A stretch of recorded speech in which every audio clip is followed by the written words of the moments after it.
हैं। देखिए राजीव जी, पटना के गांधी मैदान, उसके बाद मुंबई के शिवाजी पार्क और फिर ये रामलीला मैदान दिल्ली में तीसरी रैली।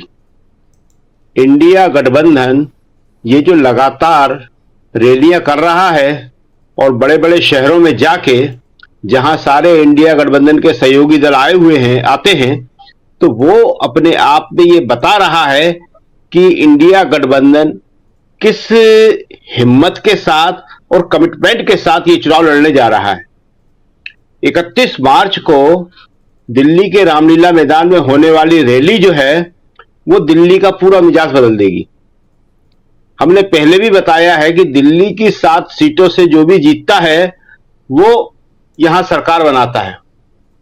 2014 और 19 में बीजेपी जीती, उससे पहले बीजेपी 77 में जीती थी, मगर जब 80 में वापसी करी थी इंदिरा गांधी ने तो 80 में 7 सीटें जीतकर करी थी जी। और इस बार जो दिल्ली का माहौल है, अरविंद केजरीवाल की गिरफ्तारी के बाद से जिस तरह से पूरी दिल्ली को छावनी बना के रखा गया है और जिस तरह से लोग केवल दिल्ली में ही नहीं देश भर में सामने आकर इस गिरफ्तारी का विरोध कर रहे हैं, वो ये बताता है कि अब अति हो गई है। दिल्ली जो है पूरे देश को एक बार फिर मैसेज देने जा रही है और ये मैसेज जो है वो बड़ा सीधा और सिंपल ये है कि ये आखिरी चुनाव है। ये रामलीला मैदान की रैली अरविंद केजरीवाल के समर्थन, कांग्रेस को जिताने या बाकी चीजों के लिए तो है, मगर इन सब से आगे जाके ये लोकतंत्र को बचाने के लिए है। अगर लोकतंत्र बचेगा तो ये सारे दल बचेंगे और आगे चुनाव लड़ते रहेंगे, जीतते हारते रहेंगे। लेकिन अगर तीसरी बार मोदी जी वापस आ गए तो ये सारे दल जानते हैं कि फिर चुनाव और बाकी चीजें, डेमोक्रेसी वगैरह सबको भूलना पड़ेगा। नेक्स्ट, आपने जो बात करी कांग्रेस की, कल 46 सीटों की लिस्ट आई है, वो बहुत ही महत्वपूर्ण है और कांग्रेस के जो कार्यकर्ताओं में वो भारी उत्साह भरने वाली है। और उसकी जो सबसे बड़ी वजह है, खास वजह है कि जो कांग्रेस के बड़े नेता हैं उनमें से एक दिग्विजय सिंह ने चुनाव लड़ना स्वीकार किया है और राजगढ़ से वो चुनाव मैदान में है। इससे पहले 2019 का चुनाव भी दिग्विजय लड़े थे, तब भी उनसे कहा गया था, उन्होंने कहा ठीक है। अभी उनसे कहा गया, उन्होंने कहा ठीक है। और जब उनको टिकट मिल गया, भोपाल में पत्रकार उनके पास गए कि साहब आप राजगढ़ से क्यों लड़ रहे हैं, तो उन्होंने बहुत बढ़िया जवाब दिया। उन्होंने कहा पार्टी ने मुझसे कहा है राजगढ़ से लड़ने के लिए तो मैं राजगढ़ से लड़ रहा हूं। अगर पार्टी मुझसे कहती वाराणसी से लड़ने के लिए तो मैं मोदी जी के खिलाफ वाराणसी में होता। अगर पार्टी मुझसे कहती शिवराज सिंह चौहान के खिलाफ लड़ने के लिए तो मैं उनके खिलाफ लड़ता जी। मैं पार्टी का आदमी हूं। कांग्रेस के कार्यकर्ताओं को और किसी भी पार्टी के कार्यकर्ताओं को यह बात सबसे अच्छी लगती है कि उनके बड़े नेता जो हैं वो पार्टी नेतृत्व की बात मानते हुए अग्रिम मोर्चे पर उनका नेतृत्व करें। और यह कांग्रेस की बहुत बड़ी जरूरत थी जो दिग्विजय सिंह ने पूरी की है। इस वक्त कांग्रेस के कार्यकर्ताओं में जो उत्साह भरना है वो बहुत जरूरी है और कांग्रेस के कार्यकर्ता में जब उत्साह आएगा तो इंडिया गठबंधन के बाकी दलों में भी उत्साह आएगा। देखिए, अलग अलग सारे दल अपने अपने प्रदेशों में ताकतवर हैं, मगर उनका एकजुट होकर एक साथ काम करना बहुत जरूरी है और अब लगता है कि उसकी शुरुआत हो गई है और सारे के सारे जितने भी कार्यकर्ता हैं अलग अलग पार्टियों के, वो अब ये ज्यादा नहीं सोच रहे हैं कि हमें अपनी पार्टी के लिए काम करना है और उसके लिए काम नहीं करना है। वो ये समझ रहे हैं कि हमें मोदी जी के खिलाफ काम करना है, हमें लोकतंत्र को बचाने के लिए काम करना है। क्योंकि अगर लोकतंत्र बचेगा तो हमारी ये राजनीतिक स्वतंत्रता जो है वो बची रहेगी और इस बात को कार्यकर्ता के साथ जनता भी अच्छी तरह समझ रही है जी। वो जान रही है कि ये जो आज वोट मांगने लोग आने लगे हैं हमारे पास, वो इसीलिए आने लगे हैं कि हमारे पास वोट है। कल जब वोट ही नहीं रहेगा तो फिर हमें कोई पूछने वाला नहीं है। इस वोट को हमें बचा के रखना है अपने, और वोट को बचा के हम तभी रख पाएंगे जब हम लोकतंत्र को बचा के रखेंगे। तो राजीव जी, बहुत महत्वपूर्ण चुनाव है ये, और बहुत ही नई स्थिति में ये आ गया है। अब ऐसा नहीं है जैसा मोदी जी कहते थे कि 400 पार और हम अकेले 370 जीतेंगे और बीजेपी हैट्रिक कर रही है। अब ये चुनाव पूरी तरह से एक मुकाबले में तब्दील हो चुका है। इस मुकाबले में कौन जीतेगा कौन हारेगा ये बात की बात है, लेकिन एक बात सही है कि कांग्रेस और इंडिया गठबंधन ने इस चुनाव को बहुत ही रोचक बना दिया है। अपने काम करने के तरीके और अलायंस की मजबूती के साथ उन्होंने ये बता दिया है कि अगर विपक्ष मजबूत हो तो सत्ता पक्ष के लिए जीतना इतना आसान नहीं होता है। जी जी, बिल्कुल बिल्कुल, विपक्ष मजबूत हो, लेकिन क्या विपक्ष मजबूत हो गया है? क्या अरविंद केजरीवाल, जो आपने अभी इंडिया गठबंधन की बात करी और कहा कि ममता बनर्जी का क्या रुख था, ये जो माहौल बदल रहा है, तो पॉलिटिकल पार्टियां सबसे पहले इस माहौल को समझती हैं और वो ये समझ रही हैं कि आज की तारीख में मोदी जी अपने विकेट को बचा नहीं पा रहे हैं, उनके लिए अपना विकेट बचाना बहुत मुश्किल हो रहा है, और इसलिए वो ज्यादा से ज्यादा ताकत के साथ मोदी जी पे अटैक कर रहे हैं। ये जो चुनाव का नैरेटिव है ये आज मोदी जी के हाथ से चला गया है। 2014 और 2019 ये दोनों चुनाव जो हैं मोदी जी ने नैरेटिव पे जीते थे, कहानियों पे, छवियों पे, किस्सों पे। लेकिन आज की तारीख में उनके पास कोई नैरेटिव नहीं है, कोई कहानी ऐसी नहीं है जो वो जनता को सुना सके। जबकि इसके उलट आज का नैरेटिव जो है वो युवा ने दे दिया है। अभी हम जब बात कर रहे थे 77 की, 80 की, कि कैसे दोनों में एकदम से परिवर्तन हुआ था, तो वो दोनों परिवर्तन युवा लाया था। आज भी युवा जो है उसकी सबसे बड़ी समस्या है, और हम ये कहेंगे कि भारत के इतिहास की सबसे बड़ी समस्या बेरोजगारी की। ऐसी बेरोजगारी भारत के इतिहास में कभी नहीं हुई है, और युवा जो है अब इससे जो है बिल्कुल तंग आ चुका है और उसके पास अब कोई रास्ता नहीं बचा है। देखिए, जब भी कभी बेरोजगारी होती है, यहां तक कि अकाल भी पड़ जाता है, तब भी सरकारें, या जब पहले सरकारें नहीं थी राजतंत्र था, तो काम देने की कोशिश करते थे।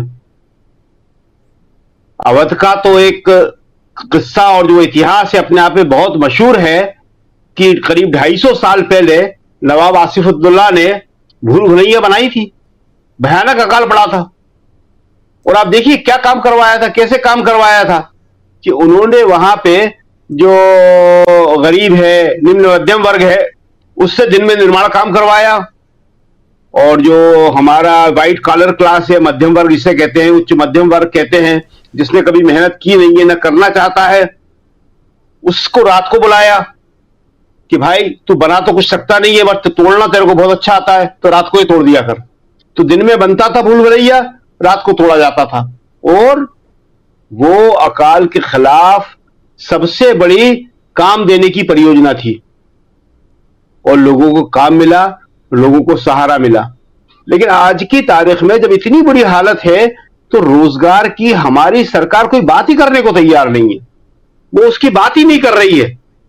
तो आप देखिए कि युवा को अपने हाथ में मजबूर होकर ये टास्क लेना पड़ रहा है, और ये जो आप रैली की बात कर रहे हैं, ये रैली ये युवा ही सफल करेंगे। देखिए, सवाल क्या है सबसे बड़ा कि कौन सी पार्टी किस तरह काम करती है, उससे युवा उसके साथ जुड़ता है। कभी आपको याद होगा, पुरानी बातें ज्यादा हम करते नहीं हैं, लेकिन 10 साल पुरानी तो बात है, ये केजरीवाल जी और मोदी जी साथ साथ खड़े थे, और 10 साल में, सिर्फ 10 साल में हम कहेंगे समय का पहिया कितनी तेजी से घूमा और उल्टा घूमा कि आज मोदी जी उन्हीं केजरीवाल को गिरफ्तार कर रहे हैं, और जिनके खिलाफ ये दोनों खड़े थे वही कांग्रेस आज केजरीवाल का दिल से समर्थन कर रही है।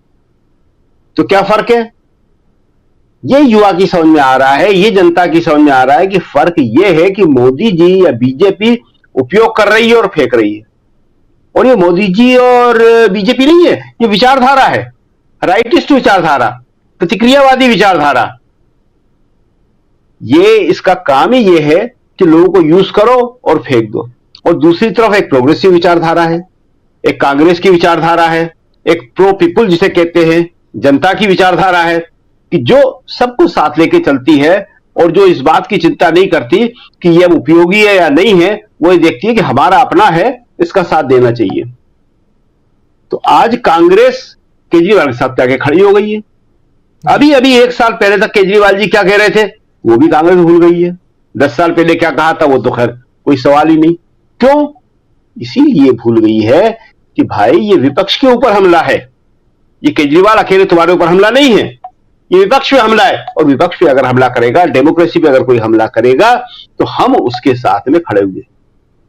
कहने को तो बीजेपी कहती है हम दुनिया की सबसे बड़ी पार्टी है जी। लेकिन बड़ी पार्टी जैसा दिल किसने दिखाया? कांग्रेस ने। और आप देखिए इन्हीं सब का प्रभाव है कि जिन अखिलेश यादव पर सबसे ज्यादा शक किया जा रहा था, उन्होंने सबसे पहले सीट शेयरिंग का काम पूरा किया। और क्यों किया? हर बात के कारण होते हैं राजनीति में। उनका जो अपमान हुआ था वैसा अपमान किसी का नहीं हुआ। जिस मुख्यमंत्री निवास में वो रहते थे कालिदास मार्ग के, उनके हटने के बाद उसको गंगा जल से धुलवाया गया। और इस पर भी आत्मा को शांति नहीं पड़ी तो इतना अपमानजनक भाषा का प्रयोग किया गया कि टोटी चोर कहा गया। यह अपमान अखिलेश का नहीं था, उनके पूरे समाज का था। और ये अखिलेश ने कह दिया है अभी कि मेरे समाज का अपमान किया था आपने, और इसीलिए वो मायावती की तरह चुप नहीं बैठ सकते। अपमान तो मायावती जी का ही बहुत हुआ, दलितों का भी हुआ, दलितों पर अत्याचार भी बहुत हुए, मगर एक फैक्टर होता है डर। इससे मुकाबला सब नहीं कर सकते हैं, इससे मुकाबला बहुत कम लोग ही कर सकते हैं। राहुल गांधी इस डर के खिलाफ बाहर निकले, अखिलेश यादव भी निकल के आ गए हैं, केजरीवाल भी निकल के आ गए हैं, ममता जी भी कोशिश कर रही हैं, और सबको निकलना पड़ेगा। अभी बिहार के बारे में इतनी बातें हो रही हैं, लालू जी सीटें कम देने की बात कर रहे हैं, जो कांग्रेस मांग रही है नहीं दे रही है, तो लालू जी को भी ये बात समझना पड़ेगी। और तेजस्वी जो यंग नेता हैं जिनके सामने पूरा भविष्य पड़ा हुआ है, उन्हें भी देखना पड़ेगा। कांग्रेस ने इस इंडिया गठबंधन को बनाने के लिए सबसे ज्यादा कुर्बानियां करी हैं, बिल्कुल। और वही धुरी है इस इंडिया गठबंधन की, मुख्य विपक्षी दल। तो ये थोड़ा थोड़ा सबको समझना पड़ेगा। अखिलेश यादव ने समझ लिया है इस बात को, केजरीवाल ने समझ लिया है, उन्होंने बराबर सीट शेयरिंग कर दी है। थोड़ा सा लालू जी को भी समझना पड़ेगा, और लालू जी से ज्यादा तेजस्वी को समझना पड़ेगा कि देखिए बिहार के अंदर कांग्रेस हमेशा लालू जी के साथ खड़ी रही है और नुकसान भी उठाया है उसने। अभी जब पप्पू यादव यहां आए, उन्होंने कांग्रेस ज्वाइन करी, तो उन्होंने बोला बड़े सम्मान के साथ कि मैं आज्ञा लेके आया हूं लालू जी से, और गए भी थे मिलने, दोनों से मिलके आए थे वो। बिल्कुल। और अब पूर्णिया सीट उनकी है, लालू जी को देना चाहिए उसको। और जो 6 या 7 सीट देने की वो बात,